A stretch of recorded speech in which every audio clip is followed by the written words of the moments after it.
Allez, vas-y, pourquoi pas. Vas-y, pourquoi pas. J'ai un scoop pour vous. Penalty sur Ronny Lopez à la 151e. J'ai demandé pourquoi on n'est pas revenu sur la VAR, mais la VAR ne fonctionnait pas. Le Colombien qui a pris dessus, il a réussi son dribble. Falcao, oui, il est mort. Ce soir, je vais dire tout haut ce que tout le monde pense tout bas. Radio Diagonale, la web radio 100% rouge et blanche.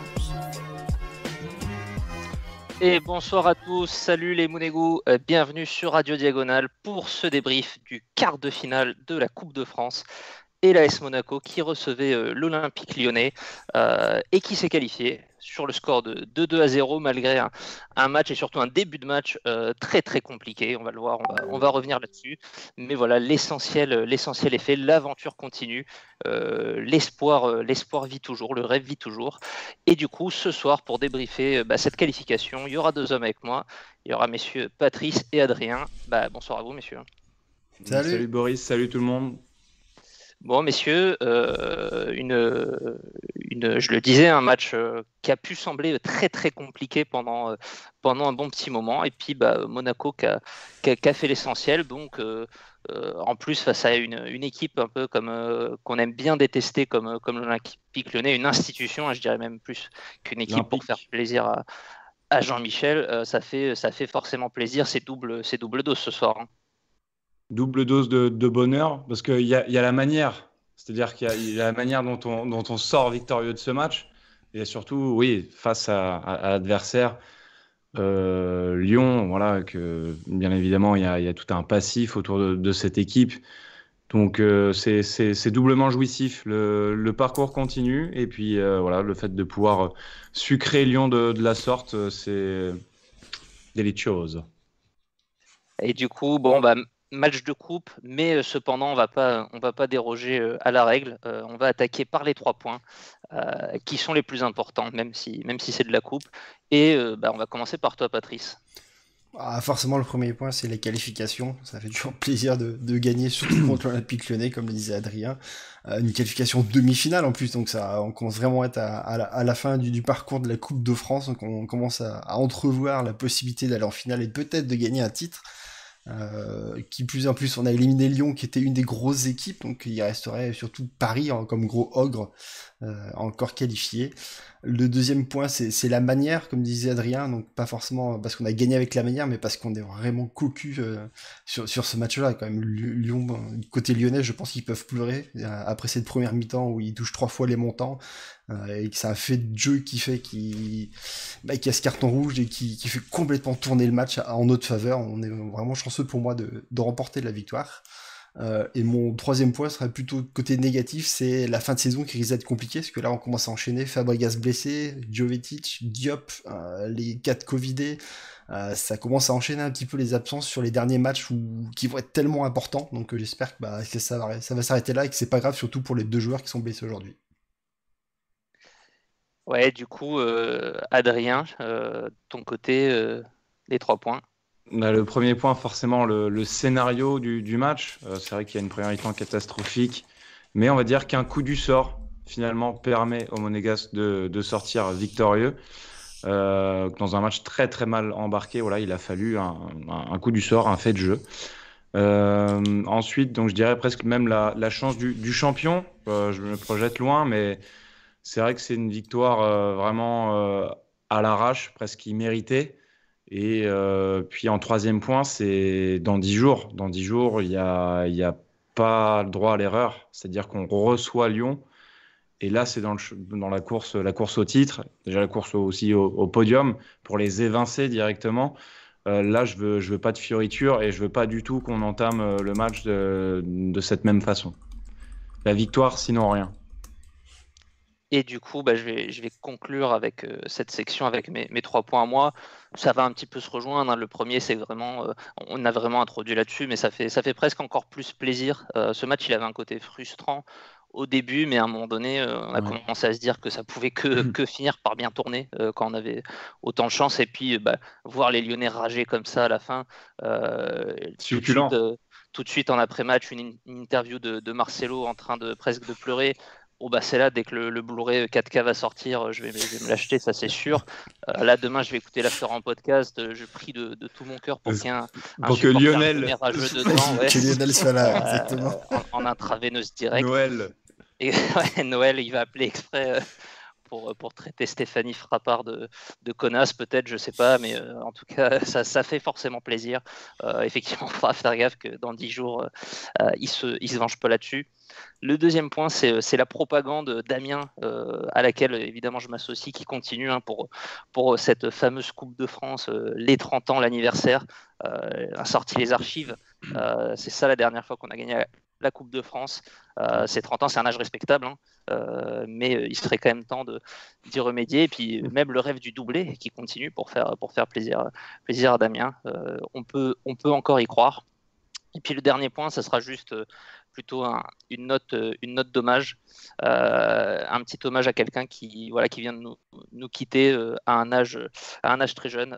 Je veux parler bien sûr de la Super League, qui n'existait pas la dernière fois qu'on a fait une émission, qui n'existe plus aujourd'hui où on refait une émission, et c'est probablement mieux pour le foot en général, je sais pas, parce que ça va pas changer peut-être grand chose au niveau de l'argent, etc. Mais sûrement pour l'AS Monaco, c'est mieux. On n'avait pas forcément grand chose à y gagner, à en espérer. On n'était pas invité à cette table-là. Donc voilà pour les 3 points. Bizarre. Tu fais référence à des phrases célèbres de l'AS Monaco. Ça me faisait penser aussi que ce soir, on a peut-être un petit peu enfin le payback de Vadim Vassiliev, qui avait poussé un gros coup de gueule pour dire tout haut ce que le monde du football savait tout bas, que l'Olympique Lyonnais était avantagé. Ce soir, Lyon a un peu l'impression, je pense, d'avoir vécu l'inverse. Mais on y reviendra, c'est pas forcément si évident que ça. Beaucoup moins que lors de la sortie de Monsieur Vassiliev. Objectivement. En toute objectivité. Du coup, on va pouvoir passer un petit peu au match en tant que tel et en attaquant comme il se doit par la compo, avec une compo assez inédite, de par le fait, je dirais surtout, premier point, Patrice, c'était vraiment le repositionnement, on va dire, de Caio Henrique à un poste de défenseur plus axial, vraiment ce troisième axial qui est souvent, avec Niko Kovac, un latéral. Ouais, à la lecture de l'annonce de la compo, on a tous pensé déjà que c'était Ballo Touré qui allait avoir ce rôle, parce qu'en plus il l'a déjà eu, sur un match de Coupe de France en plus déjà, et du coup Caio qui faisait le rôle du piston, et pourtant non, on a bien vu rapidement dans le match que c'était Ballo Touré qui jouait très très haut sur le terrain, et Caio qui était complètement perdu sur le terrain plutôt, parce que du coup il a jamais joué à ce poste, et on voit bien que c'est pas forcément fait pour lui, il y a trop d'allant offensif, et du coup il a laissé un peu trop ses camarades seuls, mais bon ça on y reviendra un peu plus tard, parce que là on est sur la compo. Et puis après, l'autre gros fait marquant, c'est que Jovetic n'était pas sur le terrain et qu'on a vu que c'était Ben Yedder, dès la prise d'antenne, qui est en train de serrer des paluches. Ouais, c'est ça, Adrien. Jovetic qui était annoncé, qui nous avait pas fait le coup de la blessure depuis un petit moment. Tu sais quoi ? Ce matin, je me suis levé, je me suis dit, putain, c'est bizarre, Jovetic, il sait toujours pas. Enfin, c'est un truc de fou. C'est comme par hasard, la saison où il arrive, d'ailleurs, où son contrat arrive à expiration, le gars enchaîne les matchs, se blesse pas. C'est la théorie Rome, ça. L'année de contrat. Il nous sort presque sa saison la plus complète chez nous, la saison où ça se trouve il va se barrer à la fin. Donc, voilà. Il ne figure pas au coup d'envoi alors qu'il était annoncé aux côtés de Folland. Du coup, on a le droit à notre doublette d'experts. Donc là, on va dire qu'il y a une légère rotation, se fait un petit peu tourner en coupe, toujours, on sait, pour le poste de gardien. Mais en général, on a plutôt aligné une équipe convaincante, je dirais, ou cohérente sur le papier. De toute façon, Kovac a rarement fait de changements trop radicaux, peut-être si ce n'est contre Grenoble. Mais Là, il faut dire que en fait, il avait beaucoup moins d'arc à son flèche, étant donné qu'avec le Covid, on a Matarazzo qui commençait à pointer un peu le bout de son nez, Crépin Diatta qui pouvait aussi démarrer. Enfin voilà, il a pas non plus 36 000 Ouais. solutions. Donc Fabregas blessé aussi. voilà. Gelson qui revient de blessure et qui faisait son retour, on va dire, en tant que titulaire contre Bordeaux, donc il peut pas enchaîner non plus. Enfin voilà, il y avait plusieurs paramètres à prendre en compte. Ouais, c'est vrai que au final, le banc n'était pas si fourni que ça d'ailleurs. Hein. C'est vrai que moi, dès que le match a commencé et que ça a vite tourné vinaigre pour nous, j'ai regardé un petit peu ce qu'on avait sur le banc et Golovin qui a dû aussi, on va y revenir, rentrer rapidement. Du coup, il restait plus forcément énormément d'options derrière, donc pas mal de choix sûrement un petit peu contraints, mais un choix un petit peu aussi particulier comme t'en parlais Patrice, hein, sur Caio Henrique, peut-être un pari de le mettre sur ce poste de troisième axial qui convient très bien à un Djibril Sidibé que Ruben Aguilar a réussi par instant sur certains matchs à endosser et qui s'avérera beaucoup plus compliqué pour un Caio Henrique et un début de match, je vous propose qu'on rentre dans le match, un début de match, j'ai presque envie de dire une moitié de match même, qui va être ultra compliqué pour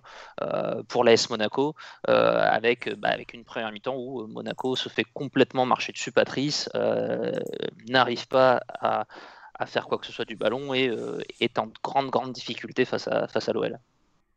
Ouais, très rapidement, on n'a pas du tout la possession du ballon, c'est plutôt Lyon qui arrive à l'avoir sur ce début de match, parce que même si sur l'ensemble du match, c'est nous qui avons la possession, mais sur le début du match, c'est plutôt eux qui ont le jeu, et qui arrivent rapidement à venir de notre surface, à se procurer des actions, et même directement à nous mettre en danger, parce que du coup, Majeki est obligé, dès le premier quart d'heure, de s'appliquer 2 fois pour ressortir des ballons et des frappes de l'adversaire. Ouais, c'est vrai qu'il y a des arrêts de Majeki, il y a aussi un peu de chance, hein, mine de rien, Adrien, parce qu'il va y avoir, si je me souviens bien, 3 fois où Lyon touche les montants. Donc ouais, on a vraiment serré les fesses très fort, hein, sur cette première mi-temps. Ouais, mais ça faisait longtemps d'ailleurs qu'on a montré un visage aussi pâle, j'ai envie de dire, en première période. Il y en a eu un récemment, un match à domicile, un dimanche, je ne me rappelle plus, il y a 2-3 semaines, c'était pas très convaincant, mais j'ai repensé un peu à Est-ce que Lorient c'était aussi. le pire début de match depuis Reims? Depuis Reims, non, il y a eu Lorient, souviens-toi. Et celle-là, à 13h, à chaque fois, j'ai envie de vous l'envoyer. Mais non, là, on a vraiment souffert. Et en fait, on n'a aucune. Nous, on se met pas dans de bonnes conditions. On n'a aucune situation. Moi, je note peut-être un premier mouvement, un mouvement sur la droite avec un centre d'Aguilar, enfin quelque chose, et qui va donner sur un corner, ça doit être à la 39e. Mais donc, en dehors de ça, on est en souffrance absolue, c'est-à-dire qu'on ne parvient pas à garder le ballon. On est en panique et ça faisait longtemps qu'on n'avait plus vu justement le bloc et toute la tactique Kovac s'effriter ou enfin disons qu'il n'y a aucune assurance quoi. Balle au pied, on n'arrive pas à garder le ballon et ça nous met dans le dur. On perd le ballon aussi très haut, on n'arrive pas à reconstruire, à repartir de derrière, à faire monter le bloc. On se fait intercepter, on se met nous-mêmes en danger. En fait, on est en danger pendant quasi 40 minutes. De manière continue. Cette fois-ci, à l'inverse en fait du match aller, du match de championnat, on en prend 4 à la mi-temps sur 4 tirs cadrés. Ben là, on va dire que la réussite lyonnaise du match de championnat, ils l'ont pas retrouvé en tout cas en coupe, heureusement pour nous. Mais franchement, c'est pas loin de faire pareil en vrai. On n'est pas loin de rentrer à 2 ou 3-0 au moins à la mi-temps, parce qu'on perd tous nos duels. Et Lyon se montre très menaçant. Ouais. Ouais, Lyon qui met une énorme pression sur notre équipe, sur notre défense. En même temps, quand tu as barre, c'est plus facile de mettre la pression.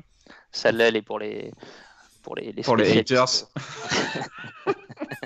Ce bon vieux Melvin Barr qui nous a quand même fait un gros match. Ouais, Monaco qui à la fois est en grande difficulté quand Lyon a le ballon, pas mal de duels perdus, un Memphis assez à l'aise et puis Patrice t'en parlait, un Caio Henrique qui est un peu le symbole de ça, qui est en énorme en énorme difficulté sur ce match, dans son placement, dans ses duels. On est vraiment sur la corde raide et je pense que Kovac s'en sort très très bien d'arriver à ce 0-0 à la mi-temps parce qu'il tient vraiment qu'à un fil quoi, sur certaines actions, sur certaines situations. Et puis Patrice, l'autre versant, c'est vrai, c'est qu'on n'arrive à rien faire avec le ballon. On n'arrive quasiment pas à enchaîner 3 passes et encore moins à se créer la moindre situation vraiment dangereuse. Non, à la mi-temps, on arrive, on a 0 frappe, c'est pas compliqué, on n'a pas frappé une seule fois, et les seules fois où on a été potentiellement dangereux, c'est sur le coup franc de Golovin, c'est le seul moment donné où on s'est approché de la surface adverse, parce que sinon, on n'a absolument pas le ballon. Tout à l'heure, on disait qu'on mettait la pression sur la défense. Justement, je trouvais que non, Lyon ne mettait pas la pression sur notre défense. Contrairement aux autres équipes, le pressing n'était pas effectué sur nos défenseurs, mais directement sur notre milieu. Et du coup, nos défenseurs n'arrivaient pas à faire la transition, n'arrivaient pas à passer le ballon à nos milieux, parce que tout de suite ils étaient pris, ils étaient obligés de renvoyer le ballon en défense, et du coup, il n'y avait pas de transition vers l'avant. Donc pour moi, en tout cas, c'est ce qui bloquait sur cette première mi-temps, qui fait que nous, on n'avait pas du tout à progresser. On perdait du coup le ballon, et Lyon recommençait du coup à avoir des occasions, hein, forcément. Quoi. Mais oui, première mi-temps où on se dit le match est vraiment mal embarqué, parce que Lyon a toutes les occasions, nous on n'a absolument rien. On a du mal à voir où est la solution. En plus, vas-y. Rien. Non, je disais, ça faisait vraiment longtemps qu'on n'a pas vu Monaco afficher un tel visage sur 45 minutes. J'allais dire, est-ce que c'est pas Strasbourg, finalement, la dernière grosse galère où ça avait duré tout le match en plus quasiment Strasbourg, mais déjà vraiment une première mi-temps ultra compliquée. Il y a peut-être un peu moins d'occasions pour l'adversaire d'un côté, mais un Monaco qui n'arrivait pas non plus à développer son jeu. Moi, ça m'a un peu rappelé Strasbourg, qui est notre seule défaite de toute façon, je crois, de l'année, de l'année civile. Exact. Donc, en plus. Il y a un petit fait aussi sur cette première mi-temps. Alors, un contexte, on n'a pas encore parlé, assez tendu. Avec c'est Lyon, quoi. Qui vont être dégainés très vite. Voilà, on sait que Lyon. C'est nous qui commençons. Club ennemi. Ouais, c'est vrai que Voland. Ah non, c'est ça. Il rentre bien dans le match. Hein. Première minute, le type n'est pas venu pour poser du papier. Là, vraiment, je sais pas ce qui s'était passé, mais une bonne balayette de cours de récréation, comme t'en prenais pas mal, Adrien, à l'époque. Hein. Je sais pas si c'était vraiment une bonne nouvelle pour nous, mais expulsion aussi de Rudy Garcia, à noter, le maître tacticien lyonnais, qui a sûrement eu la parole de trop pour Stéphanie Frappard et qui va se retrouver en tribune. Bon, ça l'empêche pas forcément, dans un contexte huis clos comme ça, je suis pas sûr que ça change grand-chose. Il peut toujours gueuler ses consignes tactiques au millimètre quand même à ses joueurs. Quoi. Mais c'est qui peut prendre la relève. Mais non, je pense qu'il a encore subi les foudres du féminisme. C'est encore un fléau. Voilà, les casseroles, tout ça, je pense que voilà. Ouais, non, mais c'est vrai que Patrice a un contexte qui aura été tendu et ça va se prolonger. De toute façon, en deuxième mi-temps, ça va pas s'arranger loin de là, mais un contexte électrique qui aura peut-être des répercussions aussi sur le match de championnat. Ça va continuer sur le match championnat, clairement. Là, ils vont être remontés après un match comme ça où ils perdent contre le cours du jeu, où du coup il y a beaucoup d'engagement et pas mal de petites fautes quand même. Je pense clairement que sur le match de championnat, on va retrouver ce même état d'esprit de leur part. Bon, déjà, on va pas se mentir, à partir du moment où Léo Dubois est sur un terrain de foot, généralement, ça pleure, généralement, il y a des petites entourloupes. Ça n'a pas été le pire soir. Hein. Je trouve que Depay, franchement, il est ridicule sur ce match aussi, pas dans son jeu, hein, mais dans sa façon de réclamer des fautes. Et la dernière où il prend son carton jaune, justement, où il fait une pseudo-simulation, quoi, c'est vraiment ridicule de sa part. Ouais. Memphis, le rappeur dont on nous signale dans le chat, info qu'on n'a pas forcément pu vérifier depuis, mais qui serait suspendu apparemment pour le match je ne pense pas. De championnat, donc je sais pas si c'est avéré. Je pense pas, parce que normalement la commission va se réunir mercredi prochain et il sera suspendu pour le mardi d'après, donc ça va tomber en mai, alors que nous on joue le week-end du 1er mai, je crois, les Lyonnais. Donc je pense qu'il va être suspendu pour le match d'après. sombre histoire de calendrier. Alors, dommage, on aurait bien pris, hein, parce que c'est sûr. ça reste le meilleur joueur de cette équipe. Bon, il sera suspendu dans au moins un match dans le sprint final, du coup, à minima. On va espérer que ça soit contre nous, que la commission de Monsieur Deneux, célèbre Monsieur Deneux, va se réunir rapidement pour statuer là-dessus. Du coup, on arrive quand même... tant bien que mal, sain et sauf à la mi-temps. Ouais, sain et sauf, ouais. C'était presque un énorme soulagement, quoi, d'arriver sans ce but encaissé, en espérant aussi que Kovac pourrait corriger des choses par son discours, par des changements. Ça va pas être par des changements. Moi, je pensais notamment à Caio Henrique, hein, comme on l'a déjà dit, je trouve en énorme difficulté sur cette première mi-temps, notamment face à Maxwell Cornet. On s'est fait vraiment ouvrir pendant une partie du match par Cornet. J'avais l'impression d'être un vulgaire Manchester City ce soir. Ouais, j'ai pensé exactement à ça. C'est vraiment les seuls autres matchs où j'ai vu ce joueur briller. Et est-ce que vraiment il y a eu un effet de cette mi-temps ou pas par Kovac? C'est dur à dire finalement, puisque la deuxième va vite tourner, la deuxième mi-temps avec Patrice, une double action, un enchaînement très rapide que je vais te laisser nous raconter aux alentours de la 50e minute à peu près. Ouais, juste un point, je crois qu'on n'a pas dit quand même que Diop s'était blessé en première mi-temps, qu'il y a eu un changement avec Golovin à ce moment-là, on l'a pas évoqué. C'est vrai, dans le premier quart d'heure, une blessure, alors j'ai pas tellement lu. De Chiglio qui... Tendon d'Achille, il disait à la télé en tout cas, derrière la jambe, en tout cas, il semblait être blessé. Il avait l'air de souffrir, en tout cas, il est resté dehors un petit moment, on a d'ailleurs failli se prendre un but là-dessus, ouais, donc je sais pas s'il faut s'attendre à une longue indispo ou pas. Ouais. Il revenait tout juste, c'est dommage, avec cette histoire de la main là, qu'il avait après Saint-Etienne, après son bon match à Saint-Etienne. Après, il était revenu le week-end dernier, je sais plus, contre Dijon. C'était pas Dijon. Si, il était revenu sur Dijon. Il sort la mi-temps, oui, d'accord. Oui, c'est ça, voilà. Il sort la mi-temps. Là, on l'a senti très, très déçu, en tout cas, de sortir sur blessure. Donc, je sais pas, je pense que ça va le tenir éloigné encore 2 semaines, mais bon. Sinon, pour revenir à cette 50e minute, maintenant à 49e pour la première action, c'est sur un corner qui est en notre faveur. Les Lyonnais récupèrent rapidement le ballon et du coup dégagent très très vite. Et du coup, on se fait prendre de vitesse et du coup Cornet va seul au but et met un beau plat du pied qui inscrit le but, on pense malheureusement, mais heureusement plutôt. Mais du coup, il y a un hors-jeu du coup et au ralenti, on voit bien que Cornet a bien 40 cm d'avance sur la ligne médiane et donc du coup, il est en position de hors-jeu, heureusement pour nous. Ouais, je te coupe, Cornet, il a eu les boules, évidemment à ce moment-là. Vas-y, je te laisse enchaîner maintenant. Voilà, donc pas facile. Ça s'était préparé. Et du coup, ça s'enchaîne aussi, pareil, une action où on a un penalty aussi, parce que du coup, sur un ballon qui est mis dans la surface, où Ballo-Touré le contrôle dans un premier temps et va pour mettre une tête, il reçoit un coup de pied en pleine tête de la part du défenseur lyonnais, qui lui vaudra un second jaune, carton rouge et surtout un penalty. Ouais, là on est sur du... comment il s'appelait, Pascal Gentil, le gars qui faisait du taekwondo. Là, je pense qu'au niveau du lever de pied, on est pas mal là, on aurait pu faire les JO. Un péno qui va être un petit peu contesté par les Lyonnais, qui va leur donner un début d'urticaire. Bon, Adrien, est-ce qu'il y a grand-chose à dire sur ce péno et ce deuxième carton? À part se frotter les mains, boire du petit lait, ranger la serviette ici pour pas en mettre partout, franchement, il y a juste le plat est servi. Ouais, là, on a mis un petit ruinard au frais là, à ce moment-là pour en prévision de la fin de match. Là. Ah non, parce que vraiment, il tombe vraiment du ciel. Non, mais c'est-à-dire, si tu dois vraiment prendre le scénario, on a parlé de la première mi-temps de Lyon qui touche 3 fois les montants. Il y a ce but refusé. Enfin, vraiment, on est sous l'eau. Et puis, Ballo-Touré qui sort de nulle part et qui vient provoquer ce penalty, l'exclusion en bonus.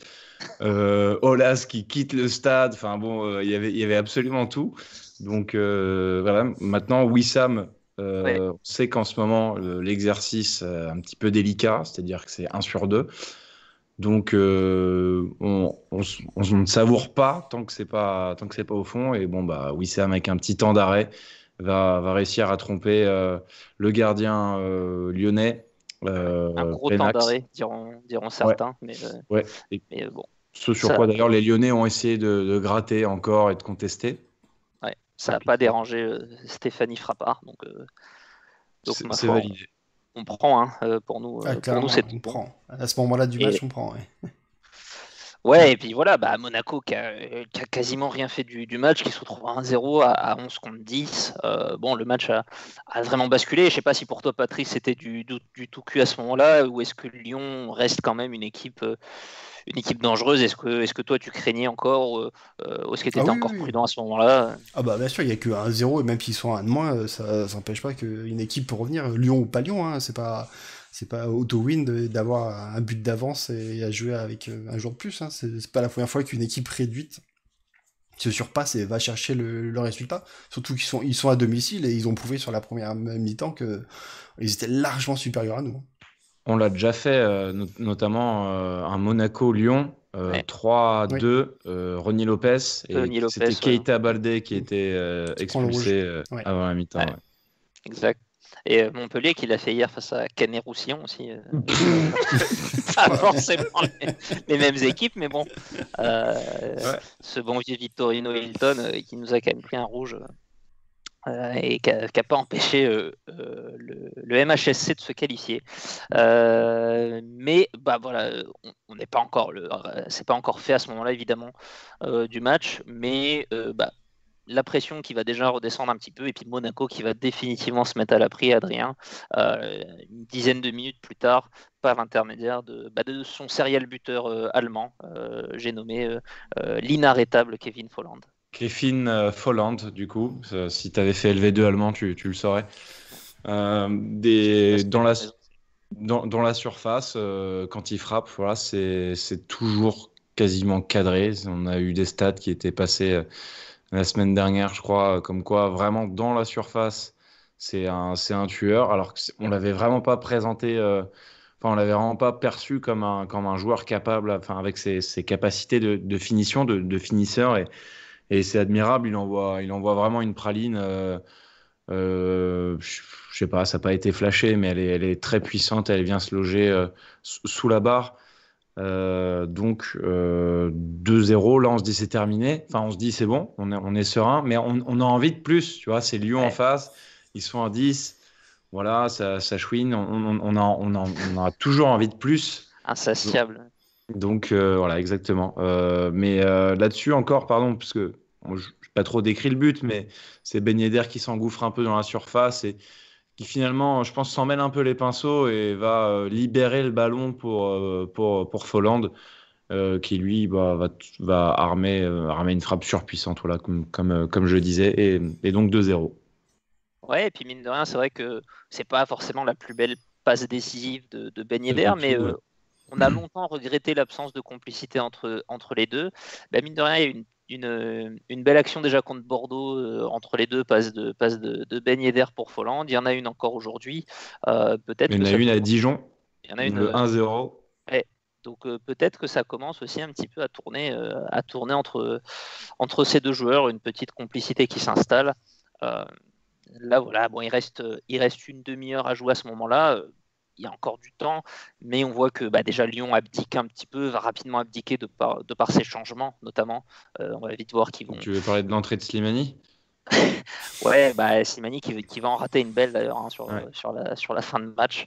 Et puis sortie de Depay et Lyon qui peut-être fait tourner aussi dans l'optique du championnat. Et puis Monaco qui va aussi, c'est presque l'un des rares trucs que j'ai envie de noter sur cette fin de match, Patrice, les changements avec un peu des Wissam, des Kevin Volland qui vont souffler notamment sur cette fin de match et de donner un peu de temps de jeu avec un retour, notamment celui de Willem Jebels qui fait toujours partie de l'effectif et qui revient peut-être à point nommé, qui est plus blessé. On verra combien de temps ça dure, mais qui revient peut-être à point nommé si Jovetic venait à manquer. Ouais, vu que Pellegrini est abonné absent, c'est même pas trop pourquoi d'ailleurs. Parce que du coup, on est quand même venu à Lyon avec 19 joueurs, alors qu'on a le droit à 20. Et Pellegrini n'est pas annoncé blessé, donc on ne sait pas trop pourquoi il n'est pas là. Donc oui, c'est pas plus mal que Goebbels revienne enfin pour soulager un peu nos attaquants, parce que finalement, on n'a plus que 2 à l'heure actuelle. Si on compte Gelson comme plutôt un piston et ailier. Notez aussi Sidibé qui est rentré à la place de Ramener Balou Moussa Touré. Silla dans ces cas-là, c'est pour faire le nombre. Nicolo Kudrig. C'est le seul attaquant de la réserve que j'ai pu sortir. Et ouais, bah voilà, effectivement. Alors, je sais pas si vous avez noté d'autres trucs. Le troisième, il viendra pas. Le troisième, on l'aurait forcément bien aimé pour mettre un peu la rage aux Lyonnais. Moi, Aguilar, Dans il les est pas passes loin. d'Aguilar, ouais. Ouais, c'est la s'il fait une situation passe à actuelle. volante, je pense que ça peut faire autre chose que ce que lui il a fait. Il nous Sur un massacre, superbe service de Golovin, quand même. Cette passe-là, dantesque. D'accord. Bah, écoute, c'est peut-être le seul truc à retenir. Exactement. C'est pour ça que je le dis maintenant, parce que j'aurais plus l'occasion. Une prévision de la prochaine section. Ben voilà, Monaco qui se qualifie du coup aux dépens de l'Olympique Lyonnais. Dans un match malgré tout compliqué. Maintenant, c'est quand même un beau résultat d'aller se qualifier à Lyon au niveau de ces quarts de finale avec un petit peu de turnover. Et Monaco du coup qui se qualifie pour les demi-finales de la Coupe de France avec un plateau assez éclectique puisque ça va du Paris Saint-Germain jusqu'à Rumilly en passant par Montpellier. Donc voilà un peu les 4 équipes qui restent et le tirage ça sera dimanche. Et j'ai tout de suite, évidemment, envie de vous poser la question, messieurs, qui regarde encore Stade 2 en 2021 Est-ce que vous avez la réponse à cette question Est-ce que vous allez regarder Stade 2 pour le tirage au sort? Est-ce qu'il y a Henri Sagnier encore? Je sais pas, je regarde pas. m'a même découvert. Non, grâce à c'était Ron que non, c'était c'était sur tout le France sport, 3. pardon, excusez-moi, c'était Ah tout ouais. le sport. On a découvert grâce à Ron que déjà Stade 2 était sur la 3. Ouais. Donc ça, Je viens de découvrir c'est aussi compliqué. maintenant. J'avais pas vu passer ça dans les Voilà. diffusions. t'as raté Antenne 3, ouais. Ouais. Non, évidemment, la question, messieurs, tirage souhaité, tirage idéal pour vous, Paris. plutôt les amateurs ou plutôt prendre tout de suite du lourd avec le PSG? Tout de suite Paris pour pas avoir d'espoir en finale, quoi. Voilà, c'est maintenant ou jamais. Quitte à perdre, je préfère que ce soit en demi qu'en finale. Voilà. Merci pour cette attitude de...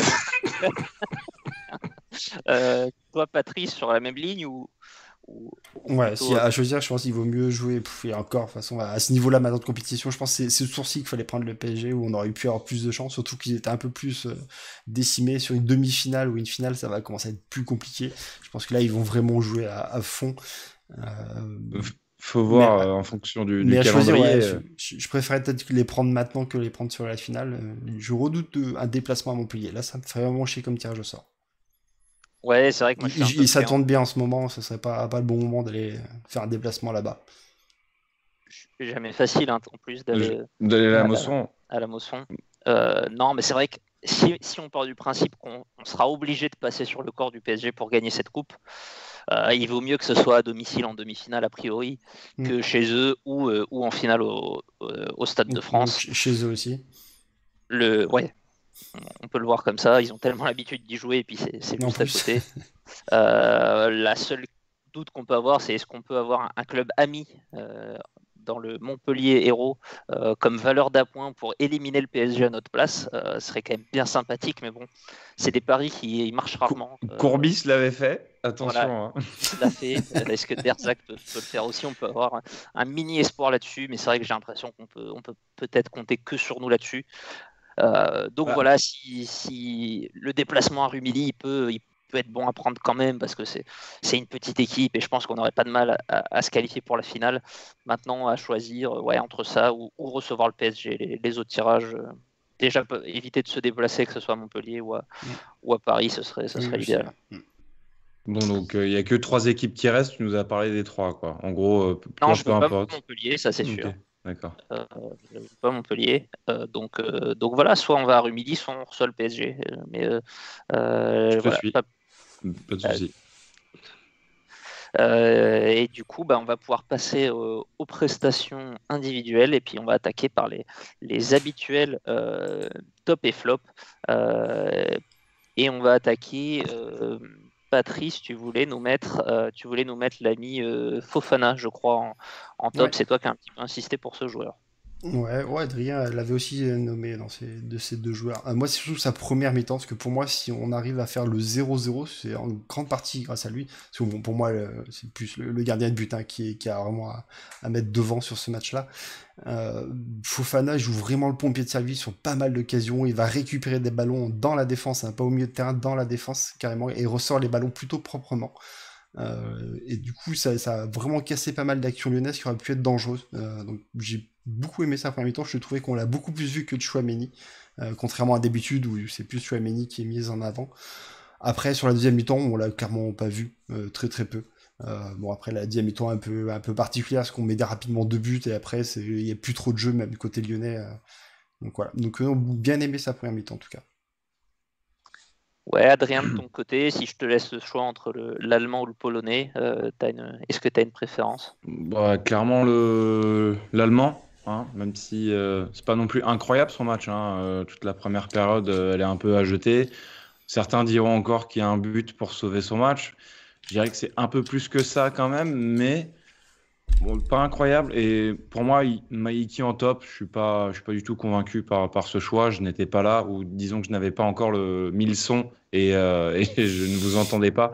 Donc là, j'apprends ça. J'apprends que Maïki est en top, alors que voilà, je m'en vais. Bah, c'est comme ça, de une, t'avais qu'à être là avant, et puis mine de rien, je suis d'accord sur le point qu'il n'y a pas de parade exceptionnelle. C'est aussi des choses qu'on dit sur le compte finalement, sur ces derniers matchs.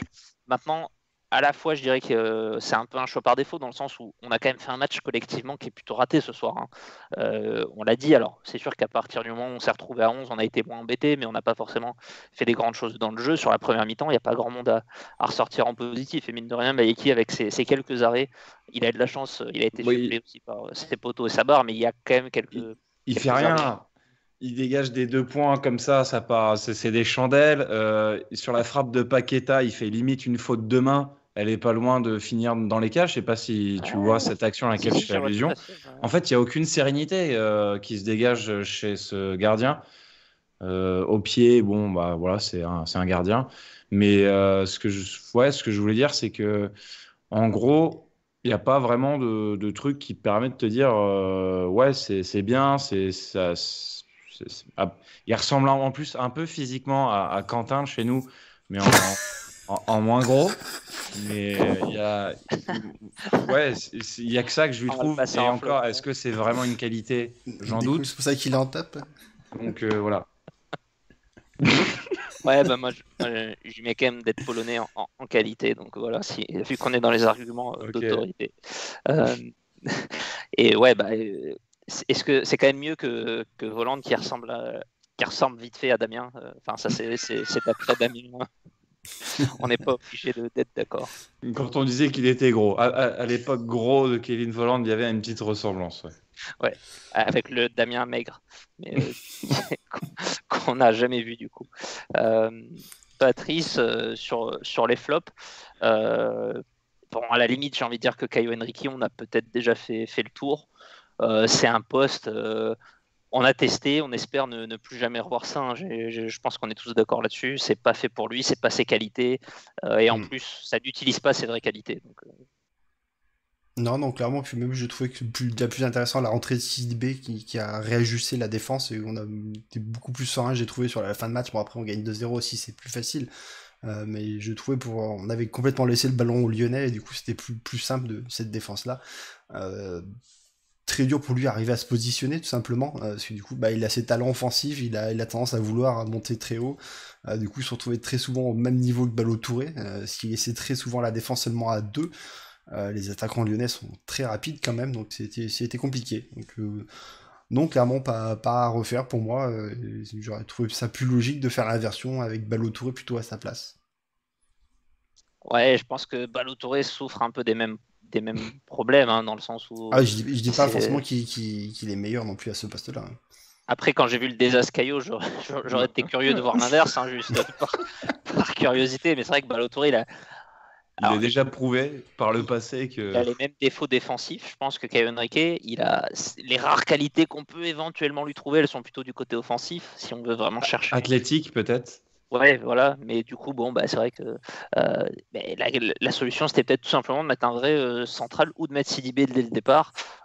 Bon, je pense que ce soit Maripane, Sidibé, c'est les joueurs qui se fatiguent le plus, à mon avis, en ce moment. Donc, je pense qu'ils auraient potentiellement pu enchaîner. Heureusement, c'est passé. Ça pas de catastrophe ce soir. Adrien, du coup, ça te fera plaisir, je pense, de nous expliquer pourquoi Golovin se retrouve en flop ce soir. Tout simplement parce que son entrée, bien que en première mi-temps, on est quasi inexistant, mais il arrive par à coup un petit peu à garder le ballon. Il n'a pas du tout eu le rayonnement attendu et ses coups francs tous mal tirés sur les peu d'occasions qu'on peut se procurer justement à travers ces coups de pied arrêtés. C'était quasi impossible vu qu'ils étaient mal tirés. Moi, c'est souvent le problème que je relève avec Golovin, c'est que pour entrer en cours de match, je trouve bon, alors là, ça faisait 13 minutes, il était clairement peut-être pas chaud, j'en sais rien, mais il a du mal à entrer dans ses matchs. Je crois qu'il a besoin de démarrer vraiment pour être titulaire et prendre vraiment J'ai l'impression qu'on a souvent dit le contraire finalement surtout de la part d'un Damien. Alors c'est parce que c'est notamment Damien il raconte des conneries quand il faut parler de Golovin. Je cite qui je peux, hein. J'avoue que là j'ai pas forcément. Je trouve qu'il a du mal à s'impliquer. Voilà, quand il rentre en cours de match, tu sens un certain détachement. Enfin, je sais pas, il n'est pas impliqué à 100% que lorsqu'il démarre. Après, il a quand même pas mal cavalé, mais là on le met en flop parce que son entrée elle est insignifiante. Je veux dire, vous le mettez en flop, pourquoi? Ouais, je pense qu'elle est insignifiante. On a dit beaucoup, Monaco tient pas le ballon en première mi-temps. C'est mine de rien le joueur qui est le plus responsable de ça pour moi. Hein, en étant exilé à droite. C'est pas forcément le seul, mais c'est un défaut collectif, mais c'est le joueur qui est censé amener ce contrôle du ballon, cette touche technique. Diop avant lui, hein, mais Diop a eu qu'un quart d'heure. C'est Golovin aussi qui doit importer un petit peu ça et qui l'a pas fait du tout. Chouameni, Fofana ont quand même été plus en vue, je pense, dans le milieu notamment. Mais ils n'ont pas forcément le même rôle, la même qualité de création, de garder le ballon. Donc ouais, j'ai quand même trouvé que ça faisait vraiment défaut chez Golovin ce soir. Ouais, je vois que Adrien ne sait plus quoi dire, son protégé est à terre. Effectivement, je suis un peu dans l'embarras. Ah, mais ça arrive, hein, ça arrive que... moi, mon protégé, j'allume la télé, j'apprends qu'il joue pas. J'avoue que j'ai failli éteindre la télé là quand j'ai vu que Jovetic était blessé. Mais bon, qu'est-ce que il faut garder un œil objectif, comme tu disais tout à l'heure. Du coup, on va pouvoir dérouler un petit peu le reste des joueurs en commençant. Alors, Patrice, par qui tu veux commencer, vu que c'est toi qui as la main sur les visuels? On a fait Mayeki. Par Dissassi, du coup. Et vas-y, alors t'es lancé comme un frelon, vas-y. Pas simple sur la première mi-temps, lui aussi, même si il arrive quand même à tenir Paqueta, mais bon, Paqueta joue en faux neuf, donc il joue assez haut sur le terrain. Heureusement, du coup, ça le fait un peu sortir. Pas forcément une très grosse performance de sa part, je trouve, comparé à ce qu'il a pu nous faire sur les derniers matchs où il revient très bien, après avoir un petit creux sur le milieu de saison. Mais voilà, pas non plus d'erreur notable de sa part. Donc peut-être pas grand chose finalement à dire. Je pense qu'on va avoir le même discours sur Badiachil. Hein. Ouais, je pense, hein, Adrien, je sais pas si tu as envie de singulariser un petit peu Badiachil sur cette analyse de la défense. Non, j'ai pas vu de glissade. Voilà, c'est la seule chose que je peux rajouter sur cette analyse. Mais ils ont du mal à tenir les attaquants lyonnais, quoi, mais finalement il n'y a pas de but derrière, parce que soit c'est des frappes qui sont sur le gardien, comme on a dit, soit c'est à côté. Donc c'est vrai qu'il n'y a pas grand chose à leur imputer, mais ça reste pas non plus une grosse performance, parce que contrairement à d'habitude où on est vraiment une défense très hermétique, on laisse très très peu de frappes, aujourd'hui c'est un peu le festival pour Lyon. Ouais, c'est vrai que ils ont été sûrement moins en difficulté que Caio Henrique, mais ça transpirait pas non plus la sérénité. Tu en as déjà parlé aussi, Patrice, hein, des difficultés à relancer parce que le milieu était bien pris, était bien cadré par les adversaires. Par le coach. Ouais, c'était bien cadré par le coach, comme dirait l'autre. Et du coup, ils ont une tâche un petit peu difficile, en difficulté dans les duels. On va continuer peut-être avec l'ami Ruben Aguilar, qui se retrouvait face à son concurrent en équipe de France, Léo Dubois. Quelle tristesse. Ouais, je pense que Benjamin Pavard peut dormir tranquille. Ruben Aguilar qui n'a pas fait un match exceptionnel, hein, au-delà du 3-0 qu'il a un petit peu vendangé, on en a déjà parlé. Il a eu du fil à retordre face à Melvin Barr. Plutôt mise en difficulté. Moi aussi, j'ai trouvé justement duel des latéraux. Melvin Barr a pris l'ascendant sur Aguilar. En tout cas, on l'a plus vu. C'est beaucoup plus porté vers l'avant. Et même dans un domaine, notamment la combativité, dans lequel Aguilar, justement, excelle, on va dire. J'ai en image des duels qui perd bêtement. Il joue, il pense pas, enfin, il donne pas tout pour récupérer le ballon, et au contraire, Barr lui chope tout en fait. Et c'est vrai que c'était assez criant. Après, il a tenu quand même ses 90 minutes. Il est resté jusqu'au bout. Il fait plus partie des titulaires, alors que c'était, je pense, en première partie de saison, l'un des joueurs sur lequel Kovac comptait, on va dire, de manière quand même assez nette. Il est un peu relayé au statut de remplaçant maintenant, et je pense il n'a pas forcément marqué des points aujourd'hui. C'était un des thèmes qui avait été abordé par l'équipe qui faisait le débrief ce week-end, avec notamment Gelson Martins qui avait pu jouer le dernier match. C'est vrai qu'on plutôt tendance à Aguilar ici, plutôt préférence à Aguilar, mais il n'a pas forcément donné des raisons ce soir en tout cas à Kovac de changer son fusil d'épaule, et à Alexandre de promouvoir le Ruben Aguilar Fan Club, à qui on envoie quand même malgré tout nos sympathies ce soir.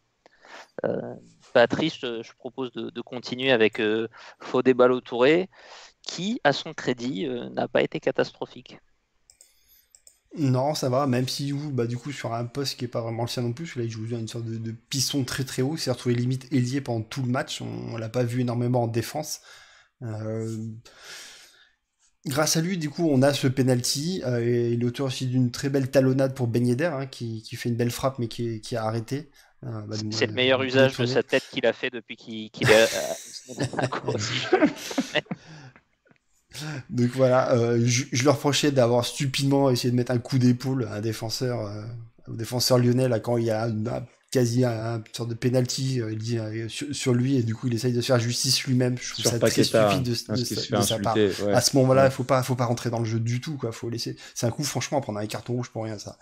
Donc c'était un peu stupide de sa part, sinon. Surtout qu'il se fait chauffer par toutes les Lyonnaises ensuite là, qui viennent à 30 pour le faire disjoncter. Ouais, mais ça va, le gars est calme. Il a pas l'air, à part ce petit coup de sang, il s'est vite calmé. Donc ça n'a pas l'air d'avoir beaucoup plu non plus à Kovac, hein, d'ailleurs. Et je pense que s'il sort, c'est pas pour rien non plus, hein, je pense. Ouais, effectivement, il fallait aussi. Ça aurait été bête de prendre un rouge de notre côté, de relancer un petit peu le suspense dans ce match. Adrien, toi, t'aurais poussé un petit peu pour l'avoir dans tes tops. On te l'a refusé parce que c'est comme ça, c'est la dictature presque chapoulienne, on pourrait dire. C'est Aurélien Tchouaméni qui a quand même fait un match qui a plutôt surnagé sur la première mi-temps, qui a fait un bon match au final. Ouais, on va dire constant. C'est vrai que Patrice a juste dit qu'en top, je mettais Fofana, mais c'est vrai que j'avais parlé de la doublette en fait, parce que si en première mi-temps on existe, effectivement, c'est parce qu'on a ces deux milieux, même si on prend l'eau, c'est assez contradictoire. Mais en vrai, je trouve qu'ils nous ont quand même permis de respirer ou de pouvoir un petit peu garder le ballon en première période, ou des sorties de balles. Il n'y en a eu que 2 ou 3 de façon en première période, des sorties de balles de la part de nos milieux, mais ouais, on va dire que une fois que le naufrage est passé, Et ils sont restés en fait à ce niveau-là et on s'est stabilisé et on a eu aussi cette mainmise sur la rencontre due à notre supériorité numérique, ce qui les a grandement aidés. Et Kovac aussi, et pour beaucoup aussi, en ayant ralenti un peu le tempo et en étant plus dans la gestion. Voilà. Après, en première mi-temps, ils sont 3 Lyonnais sur lui. C'est pour ça qu'il touche pas un ballon et qu'il fait pas grand-chose, qu'il fait que des passes en retrait, parce que le pauvre, il est complètement bloqué. Comme je le disais tout à l'heure sur le match, ils ont surtout bloqué notre milieu de terrain plutôt que de faire du pressing sur notre défenseur, et c'était impossible de toucher Tchouaméni. C'est de toute façon ce qu'avait utilisé beaucoup Strasbourg aussi. On parlait de ce match tout à l'heure. J'avais trouvé que c'était aussi un pressing constant sur ces deux joueurs-là. Et surtout sur Tchouaméni, presque, j'ai envie de dire. C'est vraiment celui des deux qui utilise vraiment bien le ballon, qui aide à le ressortir. Et du coup, c'est vrai que la machine peut vite se gripper à ce moment-là pour l'AS Monaco. Patrice, je sais pas forcément, je pense pas qu'il y ait grand chose à dire sur Sofiane Diop qui a joué, je sais même pas s'il a joué 10 minutes du coup. Il a joué 12 minutes, ouais, voilà, il est resté blessé un petit moment sur la touche. Moi, je l'ai pas forcément beaucoup vu. En plus, il a, du coup, on espère quand même que ça sera pas trop grave pour lui. Il est peut-être pas dans sa meilleure période maintenant. Ça fait quand même pas mal de petits pépins qui s'accumulent et des solutions qui se raréfient pour Kovac au moment où le sprint s'emballe, où il y a des matchs qui s'enchaînent. Donc voilà, alerte sur Jovetic, alerte sur Diatta, alerte sur Diop, Fabregas. Qui est blessé, Pellegrini qui est inexistant, Matazzo qui était absent aussi. Les solutions se raréfient un peu. Donc on espère que ça va pas être grave, qu'on va pouvoir le retrouver rapidement. Du coup, Patrice, je te laisserai peut-être finir ce tour des titulaires au moins avec Wissam Ben Yedder. Une fois n'est pas coutume, un match peut-être un petit peu compliqué, mais qu'il a débloqué par un penalty. Et cette fois, pas de doublé par contre, contrairement à ces passé pas dernières loin, hein, comme je le disais tout à l'heure, sur la petite talonnade de Ballo Touré, quoi. Il a une très belle occasion, il fait une très belle frappe, mais du coup, le gardien lyonnais fait son arrêt du match. Il n'a pas fait grand-chose d'autre. Sinon, concernant Ben Yedder, la première mi-temps, on peut l'oublier, parce que du coup, je n'ai pas regardé, mais je pense qu'il doit toucher moins de 3 ballons. Hein. Parce que le ballon ne monte pas du tout jusqu'en haut. C'est plutôt du pressing qu'il fait sur les défenseurs lyonnais pour essayer de récupérer le ballon. Après, en deuxième mi-temps, oui, déjà d'une, il réussit le penalty, ça on est très content. Et derrière, ça joue beaucoup plus facilement, forcément, avec un joueur lyonnais de moins. On le voit beaucoup plus, il est plus à son aise. Il fait cette passe décisive à Volante, même si elle est à 50 cm de lui. Mais voilà, il fait bien opposition avec son corps pour laisser de l'espace à Volante. Une belle frappe qui est détournée, donc non, deuxième mi-temps très très bonne de sa part, et la première on peut pas lui imputer, c'est juste que voilà, on n'a pas le ballon et qu'on peut pas le servir. Et du coup, je sais pas s'il y a grand chose à dire sur les entrées. On peut peut-être juste dire, Adrien, Sidibé, quand même. Que Sidibé a fait du Sidibé. Il a fait du Sidibé, tout simplement.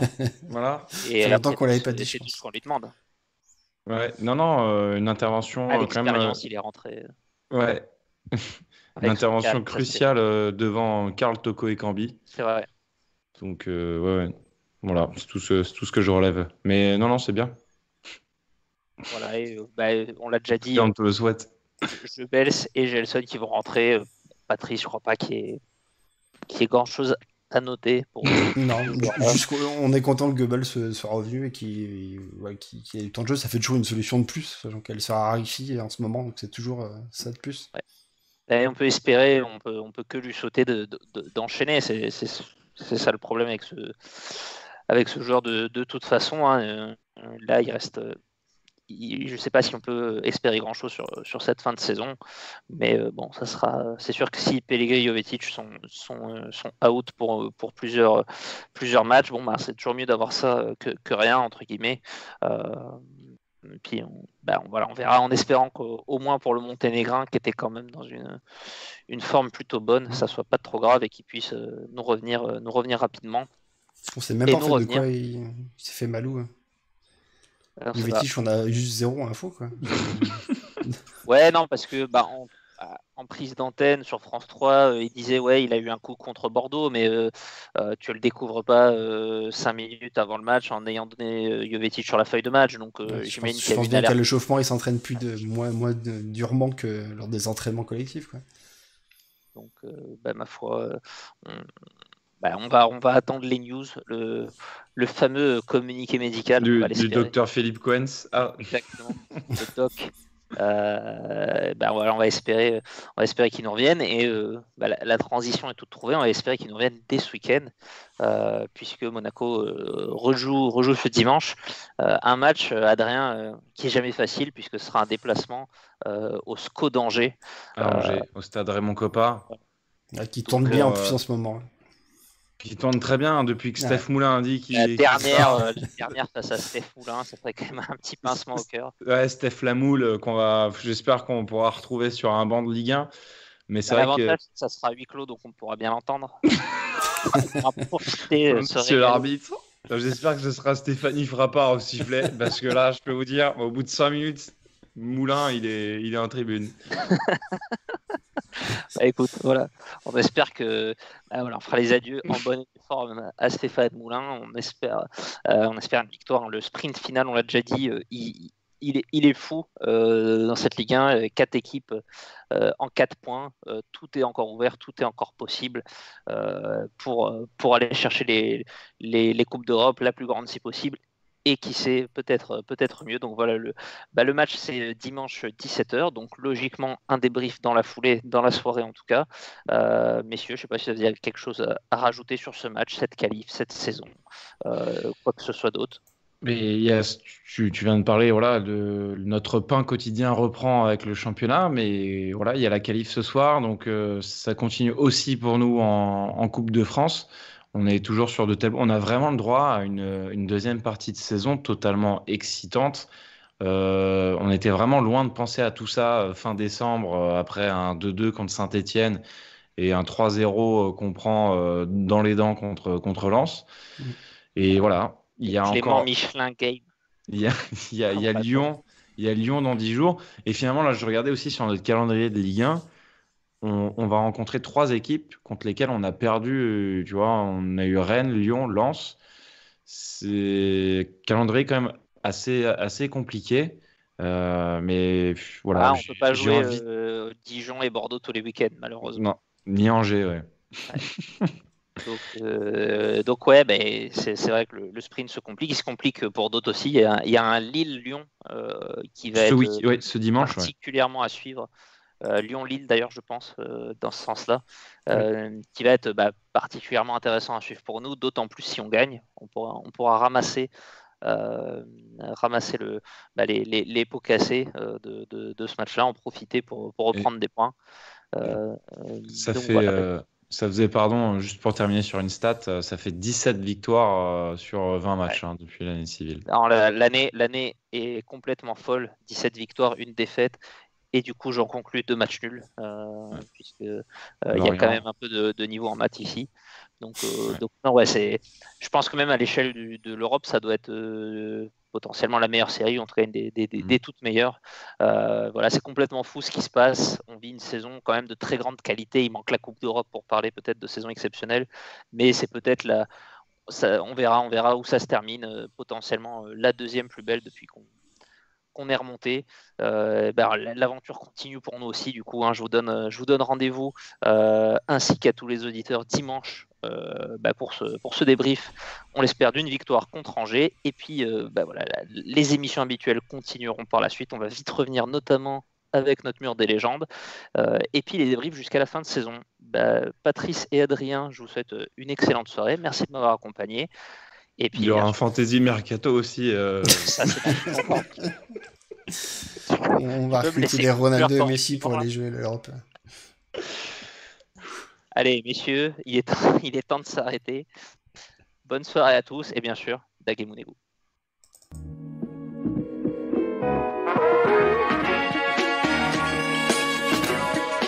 Et bisous.